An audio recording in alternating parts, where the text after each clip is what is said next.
Paris, 1987. Le théâtre des Champs-Élysées était plein à craquer ce soir-là, avec une salle qui respirait ce mélange particulier de parfums coûteux et d'attentes fébriles que seuls les grands événements culturels parisiens savent créer. Le jury du concours international de la chanson française s'était réuni pour une soirée spéciale, une expérience que son président, le critique musical Édouard Marchais, avait lui-même conçue et dont il était particulièrement fier. L'idée était simple dans sa formulation et ambitieuse dans son intention. Marchais avait passé 30 ans à écrire sur la musique française, à définir ce qui méritait d'être appelé art et ce qui ne méritait que d'être appelé divertissement. Il avait la plume acérée et la certitude tranquille de quelqu'un qui n'a jamais sérieusement envisagé qu'il puisse avoir tort. Ce soir-là, il avait organisé ce qu'il appelait une audition à l'aveugle, où des candidats inconnus montraient sur scène sans que le jury sache qui ils étaient, pour être évalués uniquement sur ce qu'ils produisaient dans l'instant. Ce que Marchais n'avait pas dit publiquement, mais que ses collègues du jury commençaient à comprendre au fil de la soirée, c'est que le vrai objectif de l'exercice était de démontrer que le public et l'industrie musicale se laissaient trop souvent séduire par la réputation plutôt que par le talent réel. Il voulait prouver que sans le nom, sans l'affiche, sans la machine promotionnelle, même les artistes prétendument grands pouvaient sembler ordinaires. Ce qu'il n'avait pas prévu, c'est que quelqu'un avait accepté son invitation sans lui dire qui il était. Dans la file des candidats qui attendaient dans les coulisses, il y avait un homme de 63 ans, de taille moyenne, avec un visage que des millions de personnes auraient reconnu instantanément dans n'importe quelle rue de Paris, de Montréal, de Beyrouth ou de Buenos Aires. Il portait une veste simple, pas de cravate, et il attendait son tour avec la patience de quelqu'un qui a appris depuis longtemps que les grands moments ne s'annoncent pas toujours avec des fanfares. Charles Aznavour était là parce qu'un ami commun avait transmis l'invitation à Marchais sans préciser le nom du candidat, et parce qu'Aznavour lui-même avait trouvé l'idée suffisamment intéressante pour accepter. Il avait passé 60 ans sur des scènes. Une de plus ne lui ferait pas peur. Surtout une où personne ne savait encore qui il était. Les premiers candidats de la soirée étaient de jeunes chanteurs talentueux qui avaient préparé leurs morceaux avec soin et qui montaient sur scène avec cette tension particulière des gens qui ont beaucoup approuvé. Le jury les écoutait avec l'attention professionnelle de gens habitués à évaluer, prenant des notes, échangeant des regards, applaudissant poliment après chaque performance. Marchais présidait avec l'autorité tranquille de quelqu'un dans son élément, posant des questions précises sur le choix du répertoire, la technique vocale, l'interprétation émotionnelle. Puis vint le tour du candidat numéro 7. L'homme à la veste simple entra sur scène depuis les coulisses et s'avança vers le microphone avec une démarche qui n'avait rien d'exceptionnel en apparence, mais qui avait quelque chose de particulier que les gens dans les premières rangées de la salle remarquèrent sans pouvoir l'expliquer immédiatement. Ce n'était pas de la nervosité. C'était exactement le contraire. C'était la démarche de quelqu'un pour qui monter sur une scène est aussi naturel que respirer. Quelqu'un dont le corps sait depuis des décennies exactement comment habiter cet espace. Marchais le regarda par-dessus ses lunettes avec l'expression neutre qu'il réservait à tous les candidats et lui demanda de se présenter. L'homme sourit légèrement et dit simplement qu'il s'appelait Charles et qu'il allait chanter. Marchais nota quelque chose sur son carnet et lui fit signe de commencer. Dans la salle, parmi le public invité, il y avait plusieurs personnes qui travaillaient dans l'industrie musicale française et qui avaient reconnu l'homme à la veste simple dès qu'il était entré sur scène. Certains avaient retenu leur souffle. D'autres s'étaient regardés avec des expressions qui mélangeaient la stupéfaction et quelque chose qui ressemblait à de l'anticipation joyeuse, celle des gens qui savent qu'ils sont sur le point d'assister à quelque chose d'extraordinaire. Le jury, lui, ne savait rien. L'homme qui s'appelait simplement Charles s'approcha du pianiste accompagnateur, dit quelques mots à voix basse, et le pianiste hocha la tête avec une légère hésitation avant de poser ses mains sur le clavier.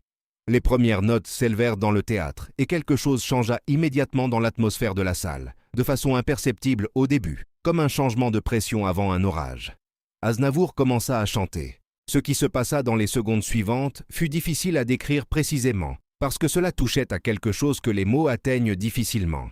La voix qui sortit de cet homme n'était pas ce que les manuels de chant appelaient une voix parfaite. Elle n'avait pas la puissance lisse des ténors de conservatoire, ni la clarté cristalline des voix qu'on présente dans les concours comme exemple de technique irréprochable. Elle avait quelque chose de différent, quelque chose de beaucoup plus difficile à construire que la technique et que personne n'enseigne dans aucune école parce que ça ne s'enseigne pas. Elle avait la vérité d'une vie entière passée à transformer la douleur, la joie, le désir et le regret en musique. Dans la salle, les conversations s'étaient arrêtées.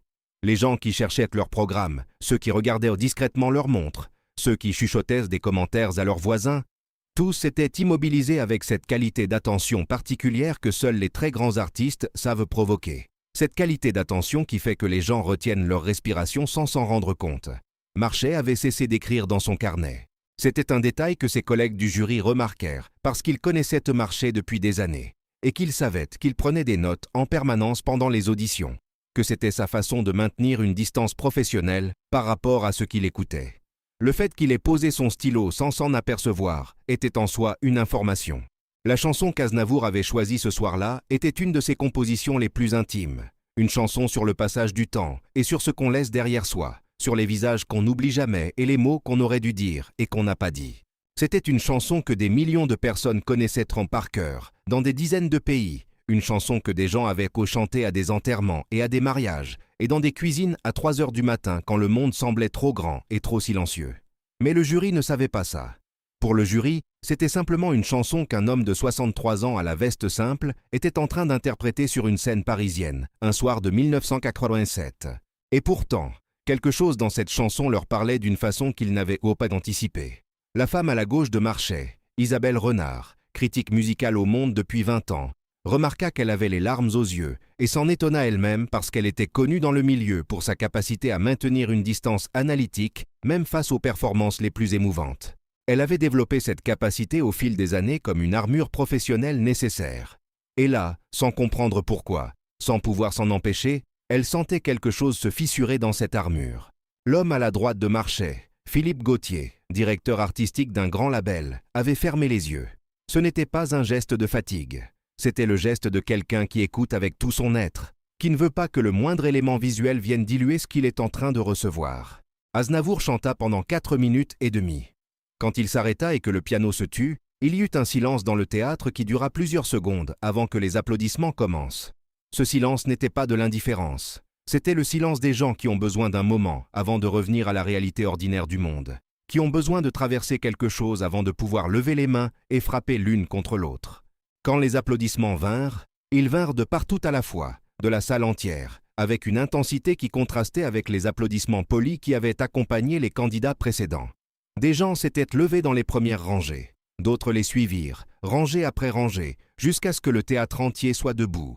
Sur scène, Aznavour attendait simplement, avec le même calme avec lequel il était entré, avec la patience de quelqu'un qui a reçu des ovations dans les plus grandes salles du monde, et qui sait que ce moment appartient au public autant qu'à lui.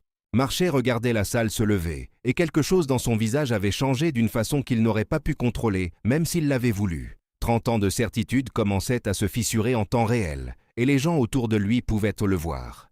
Il attendit que les applaudissements diminuaient un peu, puis prit son microphone avec la main légèrement moins assurée que d'habitude.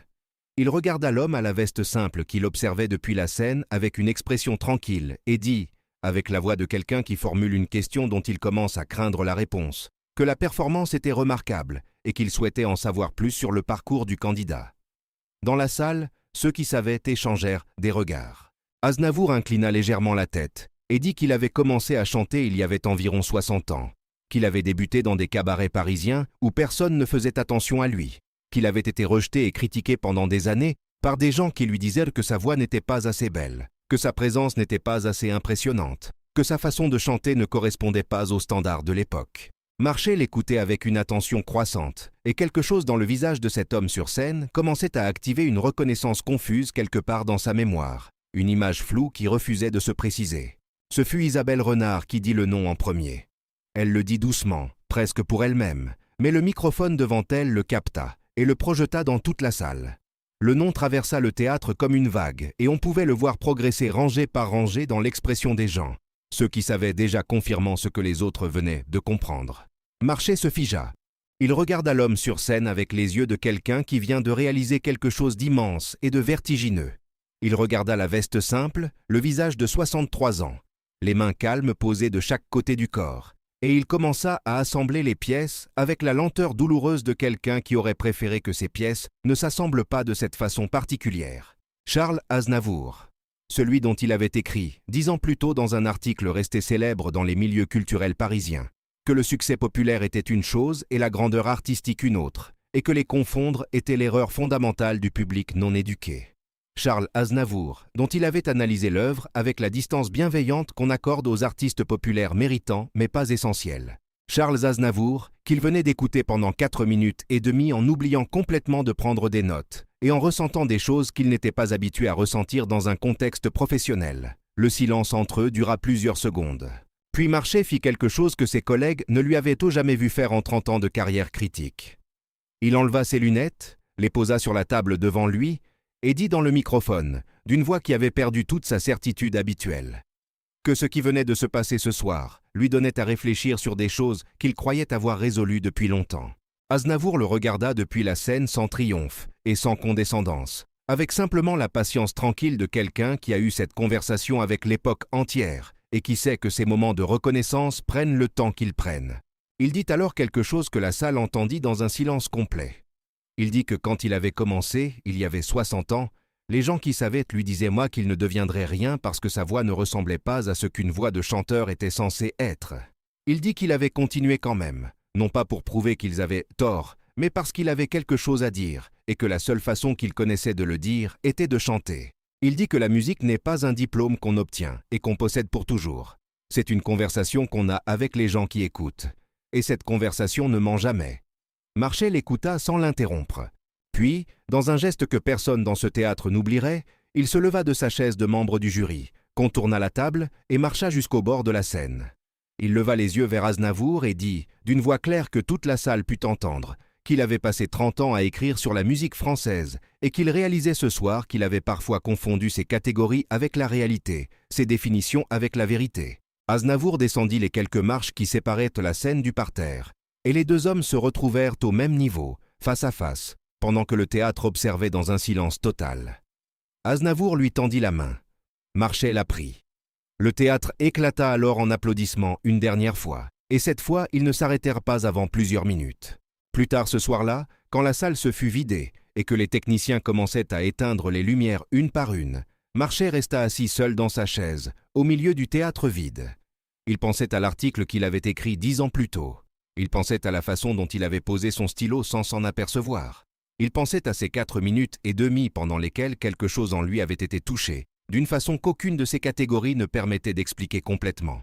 Il pensa à tout cela et il comprit que la vraie grandeur ne se présente jamais comme on l'attend, qu'elle n'arrive pas avec les fanfares ni avec les étiquettes, ni avec les garanties institutionnelles. Elle arrive parfois dans une veste simple, dans une file d'inconnus, avec juste une voix et quelque chose de vrai à dire. Et quand elle arrive comme ça, il n'y a rien d'autre à faire que de l'écouter.